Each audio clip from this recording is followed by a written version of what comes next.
पुणेकरांनो, तुम्ही रोज ट्रॅफिक मध्ये किती वेळ अडकता?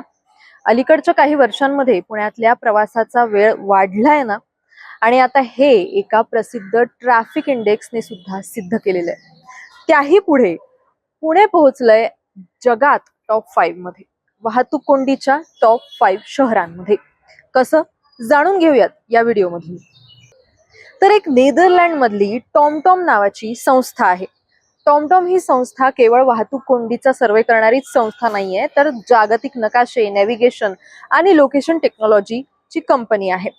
तिच्या वाहतूक डेटावर आधारित टॉमटॉम ट्रॅफिक इंडेक्स हा जगभरातल्या शहरांमधली वाहतूक कोंडी मोजण्यासाठी वापरला जाणारा एक प्रसिद्ध वार्षिक निर्देशांक आहे.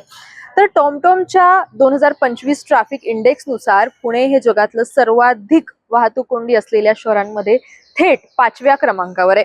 पुण्यात वाहतूक कोंडीची सरासरी पातळी तब्बल 71% नोंदवण्यात आलेली आहे.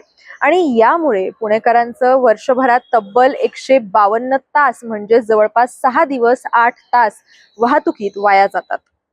पुण्यात वाहनांचा सरासरी वेग किती आहे, तर फक्त 18 किलोमीटर प्रति तास. म्हणजे 10 किलोमीटरचं अंतर पार करण्यासाठी सरासरी 33 मिनिटं 20 सेकंद लागतात. पीक अवर्स मध्ये तर ही परिस्थिती आणखीनच गंभीर असते. सकाळी 10 किलोमीटरसाठी 38 मिनिटं 13 सेकंद, तर संध्याकाळी तब्बल 41 मिनिटं 40 सेकंद लागतात. अर्थात सर्वेनुसार हा अगदी स्पेसिफिक वेळ झालाय, पण यापेक्षाही जास्त वेळ तुम्हाला ट्रॅफिकचा सामना करावा लागू शकतो. याच संदर्भात एक खूप महत्वाची अपडेट आहे.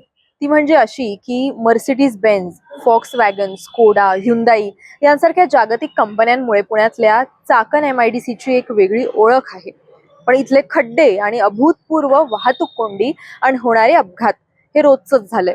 या त्रासाला कंटाळून चाकण मधल्या तब्बल 20 लघुउद्योजकांनी त्यांच्या कंपनीला टाळं लावण्याची प्रक्रिया सुरू केलेली आहे. या कंपन्या सातारा जिल्ह्यातल्या खंडाळा MIDC इथं स्थलांतरित होणार आहेत. त्यासाठी या 20 कंपन्यांनी संघटना स्थापन केली आहे आणि त्याद्वारे जागा मिळवण्यासाठी प्रशासकीय पातळीवर हालचाली सुद्धा सुरू केलेल्या आहेत. या 20 कंपन्या स्थलांतरित झाल्यानंतर 1000 कोटींच्या उलाढालींवर परिणाम होणार आहे आणि 4000 कर्मचाऱ्यांवर बेरोजगारीची कुऱ्हाड पडणार आहे.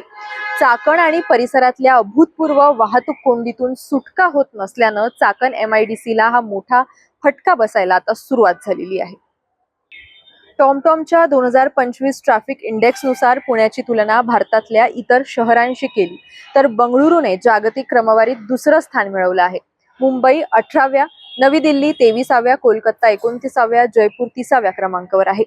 2025 मधला 16 ऑक्टोबर हा पुण्यातला सर्वाधिक वाहतूक कोंडीचा दिवस ठरला.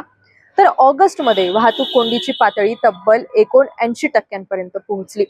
जगातली क्रमवारी पाहिली तर मेक्सिको सिटी पहिल्या क्रमांकावर, बंगळुरू दुसऱ्या, डब्लिन तिसऱ्या आणि लॉर्ड्स चौथ्या आणि पुणे 5व्या क्रमांकावर आहे. म्हणजेच पुण्याचा विकास वेगानं होत असला तरी सुद्धा पुण्याच्या रस्त्यांवरचा वेग मात्र दिवसेंदिवस कमी होत चाललेला आहे. या सगळ्या विषयाविषयी तुमच्याही काही प्रतिक्रिया असतील तर कमेंट करून नक्की कळवा.